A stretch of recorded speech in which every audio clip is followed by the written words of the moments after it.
Yo, this is Yinka from the band Sabatta, and this is Records That Made the Record.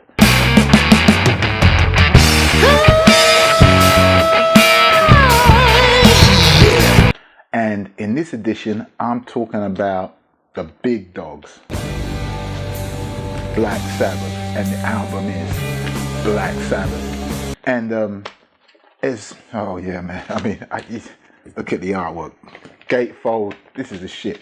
Anyway, thing about this album and why I am talking about it is because it epitomizes so much to me about what making great rock music is about, and also a little bit of the lost magic and the lost art of it.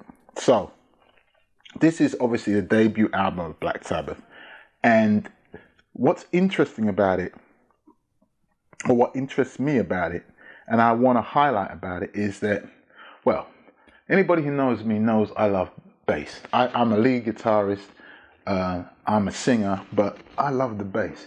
And this album, in many ways, is helmed by legendary bassist, found member of Black Sabbath, Geezer Butler. He writes I think he writes most of the lyrics on the first 3 or 4 albums.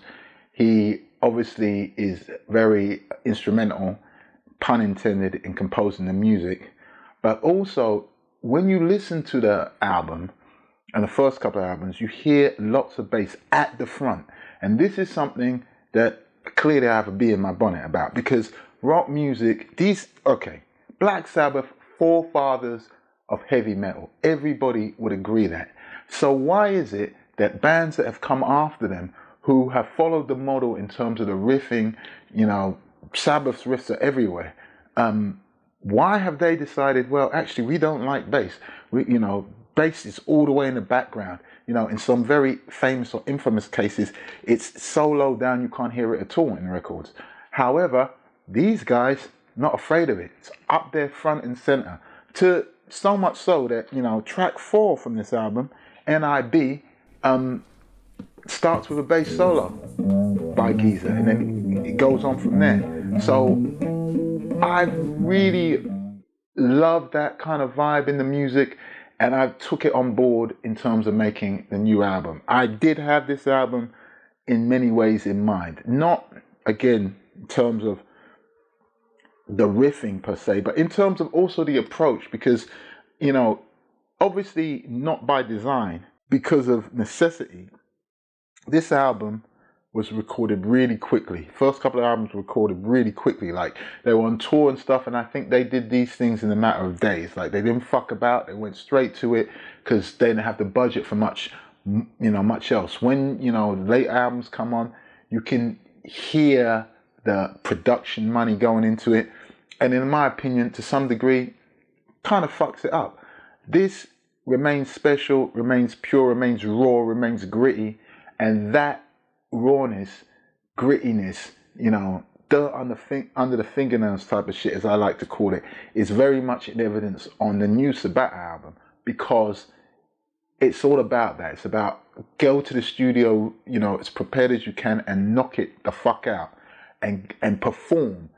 Bring attitude to the music when you actually record it. Don't try and do it all post. I mean, I do lots of producing post, but I get the meat and the potatoes of it in the studio when we go in and record. So that's what this is about.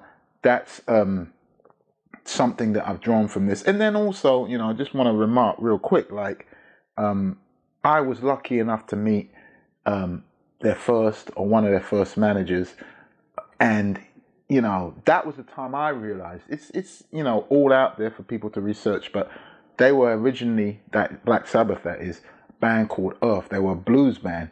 And, again, that's borne out by the last track, Warning, which is like 12-minute blues jam.